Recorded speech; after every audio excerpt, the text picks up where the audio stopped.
तत्प्राकृतं चित्तं पापाक्रान्तमोहन्ममतं निसार चित्तं मे पापं हुं भर्जते नमः ॐ सूर्य सोमयं कालो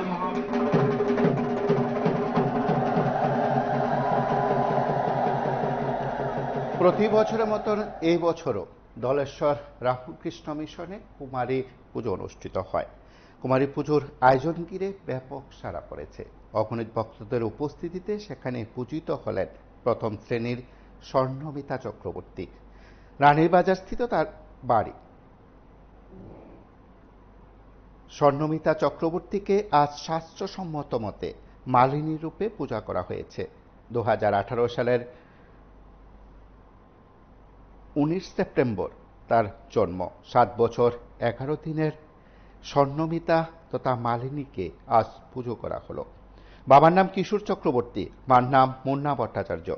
রাম ঠাকুর চমুনি রানীর বাজার এলাকায় তার বাড়ি।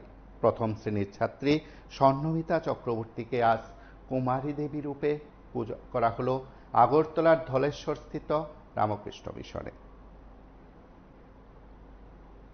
पुनरासंगितम ऐं ह्रीं श्रीं हुं सौं इदं नागेश्वरफलदत्तम्।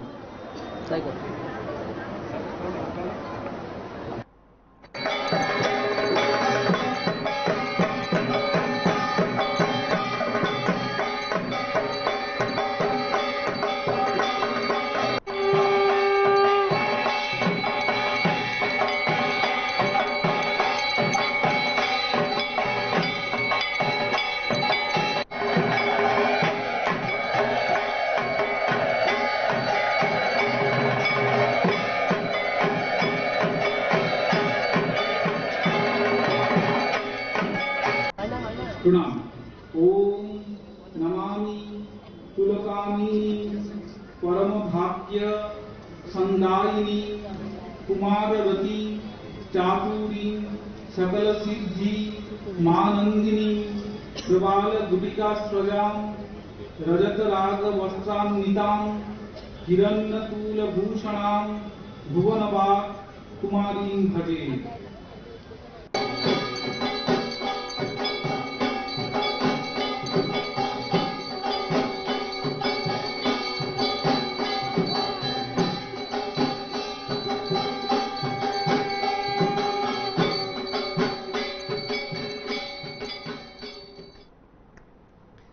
আপনারা দেখলেন ধলেশ্বর রামকৃষ্ণ মিশনে কুমারী পুজোর আয়োজনে কিছুটা দৃশ্য, আমরা কথা শুনব।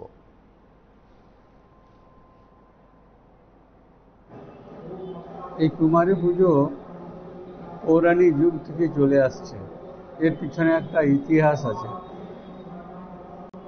কুমারী হচ্ছে পবিত্র মন, এবং মনের মধ্যে কোনো বাসনা থাকে না।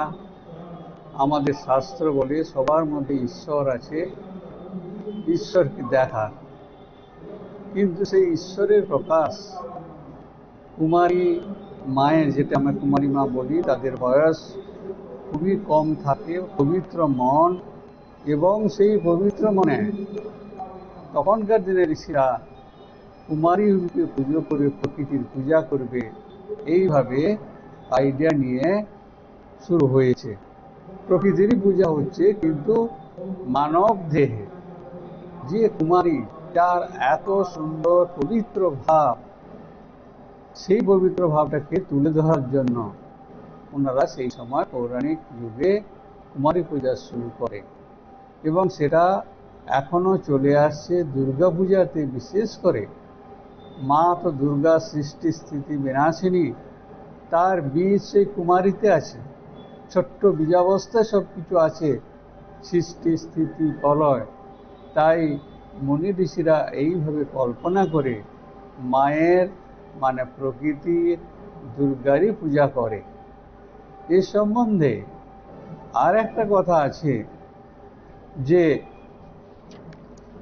এই কুমারী পূজার প্রথম প্রচলন ছিল পৌরাণিক যুগে, বলছে কোলাসুর নামে এক দৈত্য ছিল। সেই দৈত্যকে মারার জন্য সবাই মিলে কুমারী রূপে একজন দেবীকে চিন্তা করে নিয়ে আসেন, এবং তিনি কোলাসুর নামক দেবী কুমারী ওনাকে হত্যা করে, নিধন করে। এছাড়াও আধ্যাত্মিক দৃষ্টিতে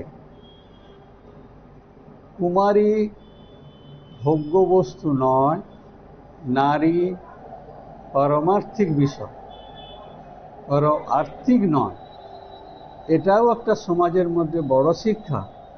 বিশেষ করে আজকার দিনে যে দেখা যাচ্ছে নারী উপাসনা পরমার্থের বিষয় এবং তার দ্বারা আমরা ঈশ্বর লাভ করতে পারি। আমাদের দৃষ্টিভঙ্গি চেঞ্জ করার এখানে খুবই দরকার হচ্ছে। পারমার্থিক দর্শন, পারমার্থিক অর্জন।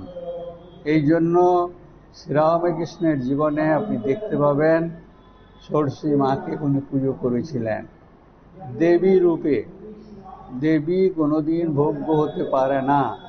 আমাদের মন অপবিত্র বলে আমরা এইভাবে নিয়েছি এবং সমাজে এই আলোচনা বা এই ধরনের বিষয়টা রাখছি।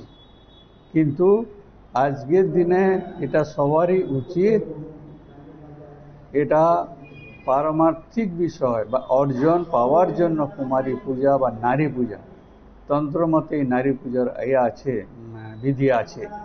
আমরা এই জন্যই এই পুজো করে থাকি। বিশেষ করে এই সন্দেশ, কি সন্দেশ?